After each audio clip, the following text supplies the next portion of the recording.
Welcome to another episode of Ghetto Antiques Roadshow. And today we're going to open up another eBay purchase. And I need a scissor for this. Alright, here we go. And this scissor is shit. It doesn't cut. Oh, it actually is working today. It's a miracle. And so I saw this on eBay. It was listed under some crazy category that had nothing to do with it. And it was listed under charms. Contemporary charms. And I saw it. I don't know how I found it. And that's actually genius. Wrapping it in a light bulb box. Great value. This was actually a great value.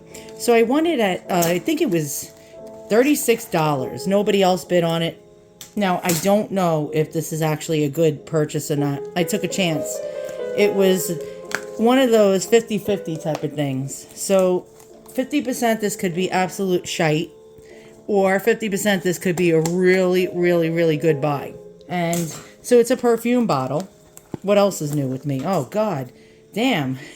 She used the great value tape also. Obviously we're trying to get this open. Alright, so like I said, this can go both ways. Alright, somebody was knocking on my door. And, alright, let's see. I had to go for a moment. Alright, let's check this out. And, my heart's a little in my throat because $36 is not something you want to, throw away for something that's a piece of shite. But it was a chance. It was a chance I took. Oh my god, my dogs don't stop barking. Alright. I told you, this is the Ghetto Antiques Roadshow. You're not going to get, like, a seamless performance. Oh, fuck this. I'm just going to cut. I'm just going to cut the Ziploc open. I don't have time for that. Ain't nobody got time for that. Alright, let's see. Is this antique or is it Maybelline? Okay, so my impression so far. I've seen these antique hold on one second. Shut up! I'm doing a video! Sorry about that. Alright, so, yeah, I told you, it's Ghetto Antiques Roadshow. Yeah, actually, this is looking antique to me. And so, the seller wrote, Charm perfume bottle. And I think this is what's known as a chatelaine perfume bottle. So this would have attached to a lady's belt and hung from her waistband. And I've seen these with this curve in it that are antique, actual real antiques. I think it is Art Nouveau era. Let's get in there close. And you can see thousands of forget-me-not flowers. Forget-me-not flowers were actually very popular during the Victorian era. During the Art Nouveau era, which was from like the 1880s all the way to about, I think, 1908, 1905-ish. They used a lot of insects in the design. And so you would see a lot of dragonflies, butterflies, bees, and stuff like that. And I don't know what this is. Write in the comments below. Is this a bee? To be or not to be? Or is this a dragonfly or a butterfly? Now, the seller said this was a butterfly. I'm sorry, a dragonfly. I don't think it is a dragonfly. Let's zoom in. This actually looks like a bee. Now, for the second question, is this sterling silver? Now, a lot of these old bottles are sterling silver. And a lot of them were made by a company, American company, by the name of Gorham. I don't know if I'm pronouncing that right. It's spelled Gorham. And so let's take off the lid, if we can. Sometimes the silver marks are hidden.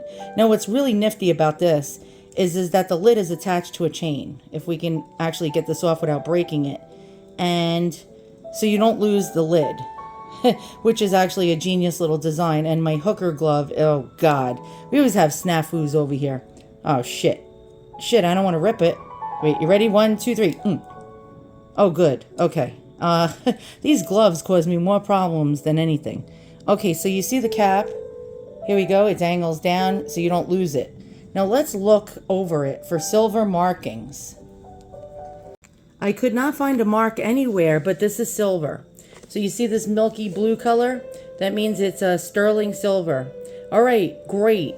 So there's an actual trick Usually people use silver acid, and it's very hard to tell between the red and the rust colors. But when you use 18K fluid, if it comes out blue or milky like this, like almost like a bluish tinge of milk, then you know it's sterling, and it did not disappear. And this has been sitting here for over 3 minutes. So this is a very, very, very pure silver. As you can see, look at that beautiful bluish milky color. Okay, so I had my gloves on because the acid is dangerous. It could burn a hole through your fingers. So what I'm going to do is I'm going to clean this with silver polish. We're going to go over the maker, which I think is Gorham, and other pieces like this, and what prices do these fetch. All right, so I cleaned it with silver polish, but I didn't really get in the nooks and crannies where the verdigris is because I had a little bit of a snafu. So what happened was I was cleaning, and then I broke the chain off of the bottle part, and I started like screaming and yelling, and I screamed expletives. It was because I was trying to do that, clean my silver when my kids were around, and they were just being total absolute pains in my asses. And they were making me nervous. And when I get nervous, I have anxiety issues. My hands shake. So I was able to get my jeweler's supplies, which are a bunch of different kinds of jeweler's pliers. And I did put Humpty Dumpty back together again. So basically, these are really, really beautiful, beautiful types of perfume bottles. I really like that little curve that you got there. And I'm really happy that it did turn out to be pure silver for 36 bucks. So let's check out some other ones that are like this. And what do these things sell for? Did I get a really good bargain at 36 bucks? Let's see. So first off, like I was telling you, during the Victorian era, they had many, many, many different meanings for different kinds of things. So here's some examples. If you see an acorn on an antique piece of jewelry, it means fertility, immortality, strength. If you see an anchor, it means offering guidance and strength. Angels, hope, faithfulness, the Archangel Michael, blah, blah, blah. Antlers mean strength. If you see an antique piece of jewelry that has an arrow, it means morality and love. And what I think we have here is a bee. And a bee means organization, efficiency, community spirit. What do forget-me-nots mean? Let's check it out. All right, so for the Victorians, forget-me-nots were not simply a symbol of remembrance of someone who had passed away. They were specifically a symbol of true love and devotion. In fact, the small blue flower was rarely used in remembrance, used instead to make a declaration of love. So somebody gave this lady this perfume bottle, a man, out of a token of love. This is just gorgeous. I'm in love with this. So here's what these type of perfume flasks sell for. This one's really dirty. They have to clean this silver, that's for sure. Rare aesthetic sterling scent bottle perfume vinaigrette flask. Gorham pristine, 550 doll hairs. Oh my God, that's like insane. And you can see the bottle top is a lot like mine with the chain, same shape. And we got that curvature. And let's go ahead to see another design that Gorham made. And here we go. You see that curvature like mine, the same top, 225 doll hairs. And then next we have this one. And this one is being sold for $895. Repoussé perfume bottle, sterling silver by Gorham. And let's check it out. Wow, that's like crazy. All right, let's check out the next one. And this is going to be, here we go. Another one on eBay, shaped very oddly. Shaped like a rectangle. Being sold for $244.79. And again, we got that crazy curve and that same top. And let's go on to the next one. And we got another weird rectangular shaped one for $175. And hold on, there's more. $498 for this shape. And this one is a vinegar red, I believe. And it has little holes on the top and a cap. Here we go. Let's check out that cap, a screw-on cap. And here's a auction.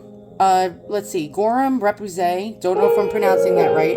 This is the Ghetto Antiques Roadshow where I pronounce everything wrong. Sterling silver perfume bottle.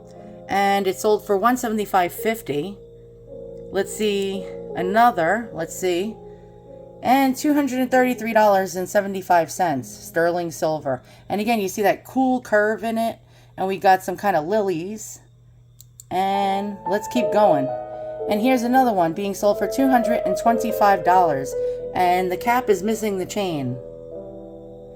And here's the seller's listing in good used condition. That was it, basically. And it says silver color. It doesn't say, it says metal, unknown, unbranded. And the funny part is she said charm, and it was listed in fashion bracelets and charms. Oh my God, this was like a great buy. And it was less than I thought, $34.99. Well, you got to pay shipping. But damn, I got really lucky on this one. So basically, if you keep your eye open and you do your searches on eBay and look in like all crazy sorts of categories and use many different kinds of keywords, you can find very valuable items for way less. Now, I would never, ever spend $200 to $800 for a perfume bottle unless I was loaded and I was really rich.